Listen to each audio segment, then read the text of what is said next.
Good morning. আজকে রান্না করব ফ্যাসা মাছ।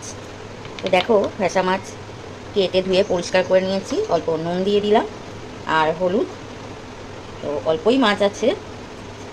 তো দেখো, মাছটা এবার একটু নুন হলুদ মাখিয়ে নেব ভালো করে। কড়াই দিয়ে দেবো সর্ষের তেল।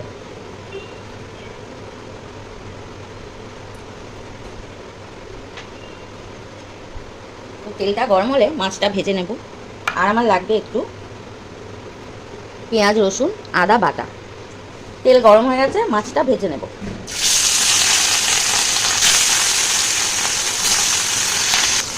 আর এই দেখো, মাছ ভাজা হচ্ছে, মশলা বেটে নেব। এর মধ্যে আছে আদা রসুন লঙ্কা পেঁয়াজ আর টমেটো, সব একসাথে আমি বেটে নিচ্ছি।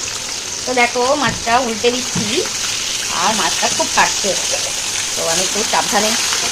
তো দেখো, মাছটা সুন্দর ভাজা হয়ে গেছে, আমি এবার তুলে নেব।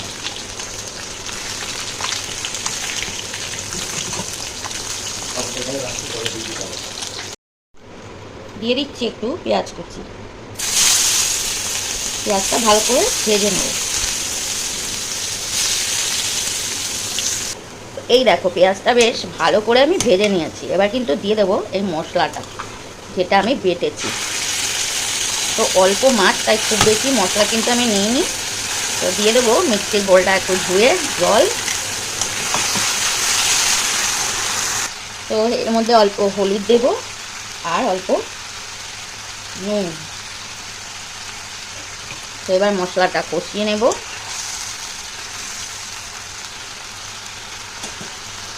আর দেব সামান্য জিরে গুঁড়ো, কালারটা ভালো করার জন্যে অল্প কাশ্মীরি লঙ্কার গুঁড়ো। তো এবার ভালো করে আবার একটু কষিয়ে নেব।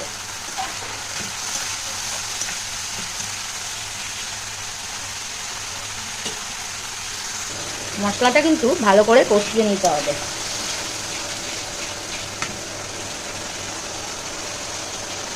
মশলা প্রায় কষা হয়ে এসছে, দেখো তেল ছেড়ে গেছে।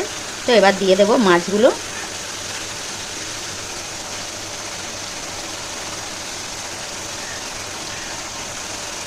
দিয়ে দিচ্ছি মাছগুলো।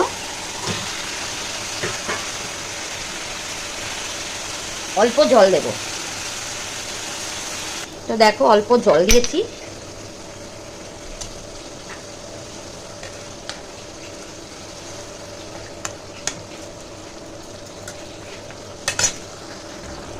দিয়ে দিচ্ছি দুটো কাঁচা লঙ্কা আর দিয়ে দেবো ধনেপাতা কুচি।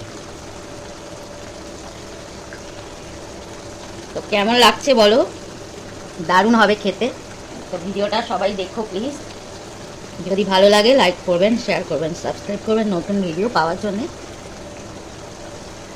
তো একদম রেডি হয়ে গেছে মাছের ঝাল, ফ্যাসা মাছের ঝাল। তো সবাই দেখো। বলে দিই, ধনেপাতা দেওয়ার পরে কখনো চাপা দেবে না, তাহলে এই যে সুন্দর যে গ্রিন কালারটা, এটা এরকমই থাকবে। তো ওকে, মাছের ঝাল রেডি, নামিয়ে নেব। মাছের ঝালটা দেখে বুঝতেই পারছো কেমন হবে। একদম কিন্তু আমি ঝোল রাখিনি, একদম মাখা মাখা, খুব সুন্দর দেখতে হয়েছে দেখো। আর খেতেও কিন্তু দারুণ হবে। তো সবাই দেখো প্লিজ।